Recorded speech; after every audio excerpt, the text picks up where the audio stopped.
All right, hey Internet, I'm Chaz. And I'm Dan. Welcome to Wine is Serious Business. This is episode 234. Yep. Drinking Oregon Pinot. Got some entry-level Pinots. It's really good timing. One of our regular fans, Andrew Bogani, he's been nice enough to put in some comments. Saw it through Facebook. He lives down in Florida. Just got a job with Total Wine, right? Oh, so wow. He's got a few things to choose from. Yeah. And sent us a question saying, what should I drink between 10 and 20 bucks for Oregon Pinot? Yeah, I saw that, and you had a good answer to it. Yeah, and I'm like, that's kind of a tough thing. Like, thankfully, like Facebook lets you find out where people are, and then Total Wine, of course, is an advanced website. You can find out what's available in individual stores. So I had some recommendations, but these wines are kind of in that neighborhood as well. This is all entry-level stuff from producers that make a number of other bottles. Some of these we haven't done in a while, especially this one. This is the Lorelle 2012. Right.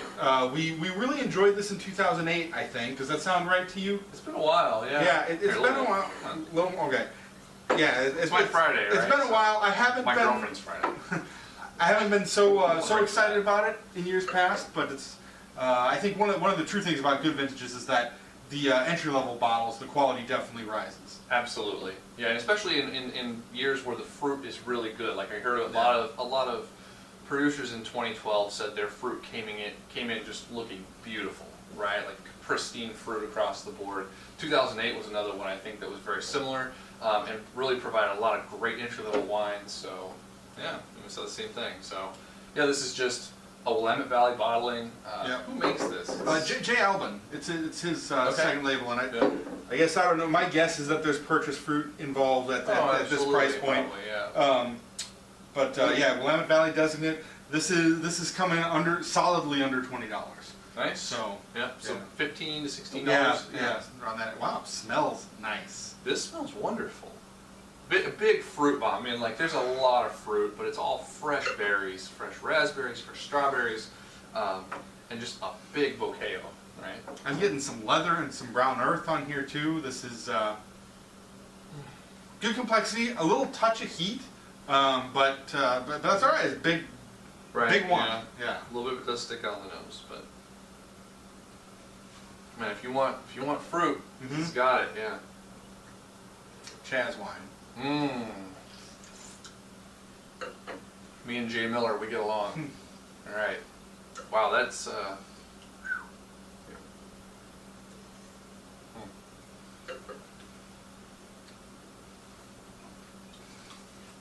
lot of those fruit flavors definitely come across the palate. I'm getting like some dried fruit skins, and I think some of those earthy notes definitely show through a little more.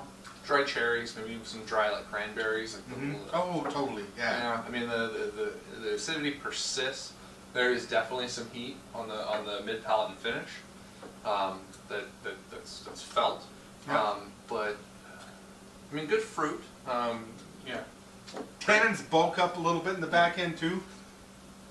I think we're both a little disappointed because the nose was so complex and rich. I think we thought the fruit was going to come through a little more, and it's a little more austere than that on the palate. The fruit flavors are still good, but the nose is a bit of a tease. I totally agree. Yeah. It really like I was just expecting a different wine than what when I smelled this wine and envisioned something totally different. It's just not all the way together in places, right? Like it's got some great fruit initially, but then a big wallop of like kind of tart acid leading into like alcohol. But the way all which comes across, it's just not completely together. I don't know. It's pretty structurally driven on the back end, and it definitely, it could be a little more integrated. It's not really upsetting to me. Like I think this is in line with other like big style Oregon Pinots. Like it doesn't have like the thick juicy fruit, but again, this is half the price of what a lot of wines in that style with more fruit would cost you, or probably even a little less than half the price. So. While we're not super pumped about it, I think there's a lot of components here, which is good, and I think it delivers at the price point, especially if you're looking for a bigger style Pinot Noir. I agree, and I mean this wine just smells fantastic. I mean, for the nose alone, there's wonderful things, but I think this wine might even do better with maybe a little bit of time in the refrigerator, just chilled down slightly, maybe to drown out some of the structure and the heat that I'm getting on the finish.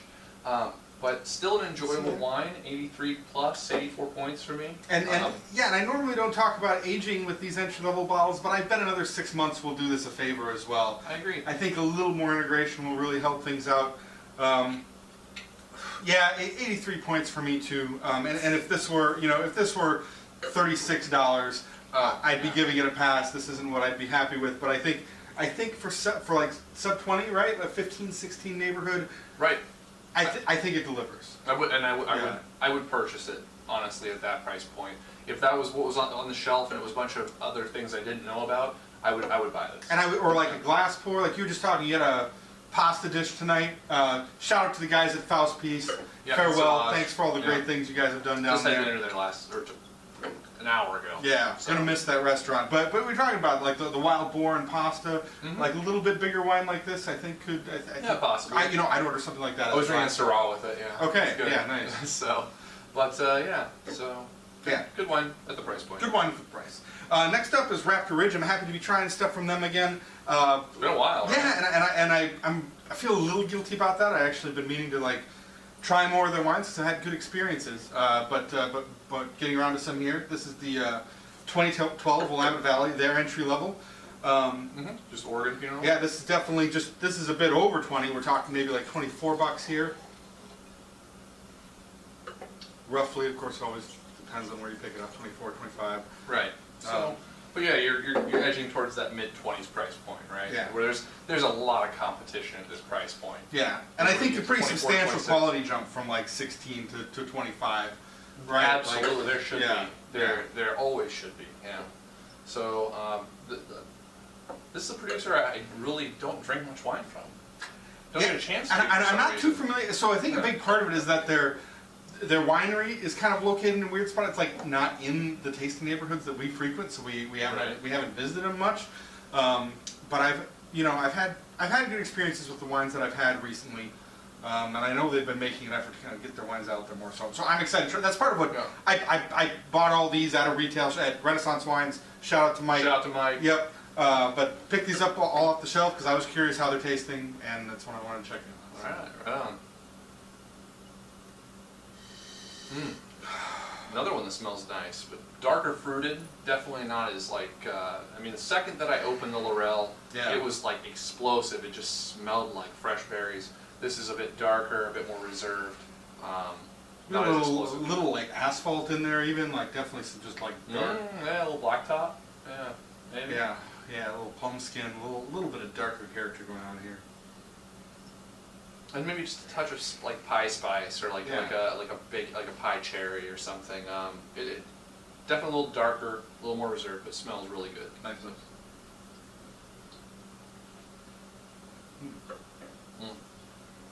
Right? I like the acidity on contact. There's this like nice like tart cherry strawberry thing that hits just right away. And really good texture right off the bat too. Yeah. I mean, definitely sort of in its price point. Like you can tell like as far as structural elements, like it's not completely the fullest wine, but like it has really good texture. Maybe coming from the Lorelle, but it tastes it just the way contact's really nice. It's definitely a little more integrated, right? Yeah. The tannins are lighter, like they're still present, but they've got like kind of a slower build to them. And the acidity's full, and it kind of just rests in the middle of the palate all the way through. Fruit flavors are definitely less on the bright side. Like it's definitely like almost like just ripe cherries. Yeah.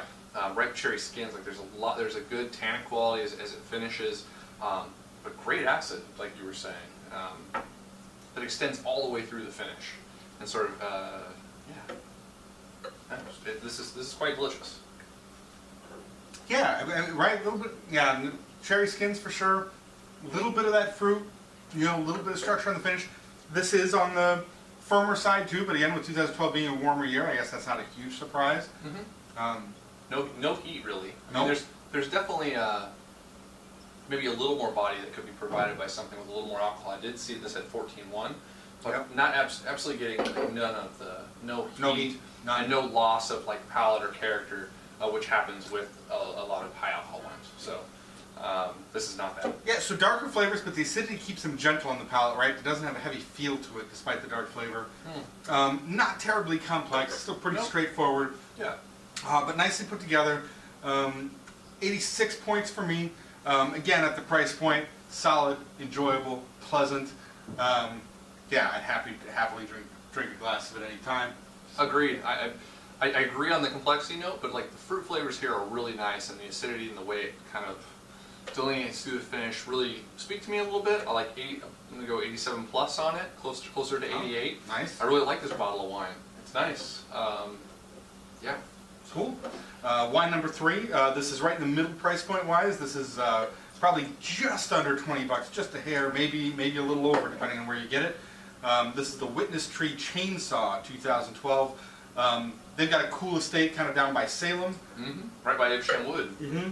Our hood. Christum, a lot of other nice names, you know, in the neighborhood there. They got a cool estate. The estate's named after a big tree that's on the property that was used to mark property lines a long time ago.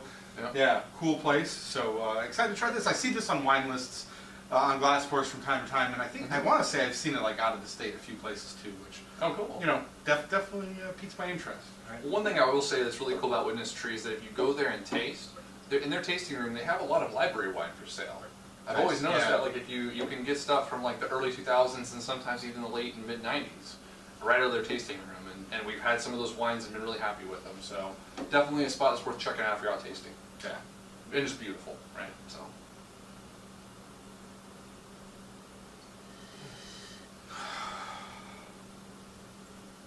Another nice nose. I'm getting more like potpourri spice on this one instead of like the bakery stuff. I'm getting like, you know, like the dried cedar chips, like rose petals, like. Yeah. I completely agree. This is somewhere in between the two as far as fruit flavors. Like it's got some nice like maybe old like ripe strawberry components to it. Leans away from sort of the tartar like raspberry, like definitely more cherry fruited.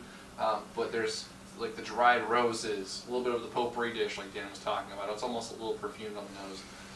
It smells really good. Kind of some cool earth notes too. Again, not like the dark black dirt, but more like brown dirt. But you got a big fresh shovel full of it. Like there's definitely some earthy character here. But good nose. I mean, a little bit of complexity here, right? Totally. You should think about a little bit about it. So.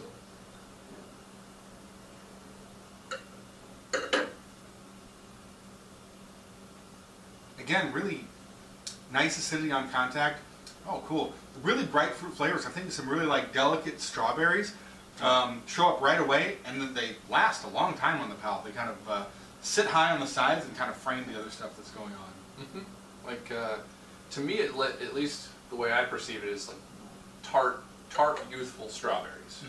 Right? Like they're a little bit white in the center still, and the acid is still all the way there intact. And maybe even you kept some of the green on top. Like there's a little bit of the earthiness is sort of saying that there's like not a green note, but it's like there's something there. It's like a little bit brambly or a little bit Sure. But A little small one with a little more seeds to fruit ratio, right? Possibly, more seeds up there. But yeah, really good fruit flavors.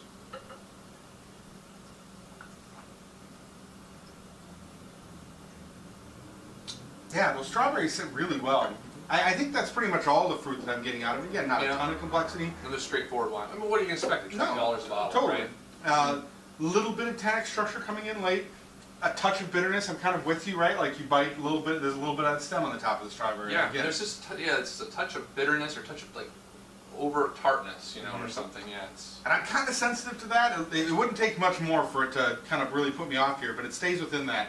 And the fruit flavors themselves are so good that it does work well. Agreed. And another one. There's no alcoholic bite on this one at all. What's the alcohol level? 14.2. Would never guess that. Would never have guessed it, honestly. With the light fruit flavors and the way the acidity keeps the feeling light, Yeah, agreed. This feels lighter weighted than the Raptor Ridge, and definitely speaks to something that's like more in the 13 to 13.5 alcohol level. But yeah, really good flavors, tart, youthful characteristics, a little bit of complexity both on nose and palate. Really kind of a nice wine. I mean, there's definitely it's not as far as body level. It's not the greatest thing in the world, and it's but $20 a bottle, it's fantastic. Boy, I agree. So this Yeah. is going to get 88 points from me. Okay. Because every sip that I have, I'm getting more and more excited about those strawberry flavors. Like they're delicate, but they're really persistent. Like they stick around for a long time. Mm-hmm. And I think this one's the most integrated of the three right now. Too. Agreed. I think this one's most ready to rock. So Mm-hmm. really enjoying it. I think it's a great deal at the price point and ready for drinking right now. All three of these are screw caps. Mm-hmm. For what that's worth, I guess probably most of them meant for drinking short term. But Yeah, possibly. I mean, yeah, I could see both, actually all of these potentially getting better with a year or two, or a year at least in bottle. that makes sense. Because this one definitely has some tannic character on the finish, right? That maybe will resolve with time, but I agree with Dan. It is definitely the most integrated, complete package. Currently, 88 points for me as well. It's just straightforward, delicious wine at the price point. At $20 a bottle, it's killer. So, Yeah. agreed. So, question of the day. That's pretty much our show. What's up? Go for it. Yeah. What you got? Well, because Savage was closing, have you ever had a restaurant that closed and you were just heartbroken, or like a place that you can't go anymore that's on the other side of the country that you miss the food? Oh. Fantastic. I'll repeat So, it just yeah. in case the mic didn't pick that up. Yeah, but a little soft spoken. yeah, well, and at the wrong direction too, I think. But, Absolutely, yeah. But question is, since Savage is closing, kind of another tribute to them. Have you ever had a restaurant close on you that you're really heartbroken to see go, or have you moved away from a restaurant that you loved? It's now across the country. You're really sad you can't go there anymore. Let us know what it is. A little memory note to your favorite restaurant. Right? For me, I mean, since I've become a foodie, Yeah, like Savage, we've had just some great dinners there. totally. Like a couple of the wine tasting events we've done there have just been awesome. I mean, just awesome. And so when it was announced very suddenly that Savage was closing, that table, basically just the first thing that popped in my head was that table, right? Yeah. Like all of us there. And so I was really bummed out. So, Yep, and but yeah, great wine list. I don't know. I mean, that's the one that's fresh in my mind right now too, right? Jeff's done such a great job with the wines that they keep there. Like always something interesting to pour. Like one of the few places that I'm happy going in and not even looking at the wine list, just being like, just pour me some "Great, stuff. bring me some stuff." Yeah. So that's kind of what's on our mind. I think that's kind of distracting us from other notable restaurants that we missed. But let us know yours. Yeah. Interested to hear from yeah. the Portland peeps. Like I know there's people who watch the show here. Like could be, yeah. But Good to hear. everyone, let us know. So we'll see you guys next time. Cheers.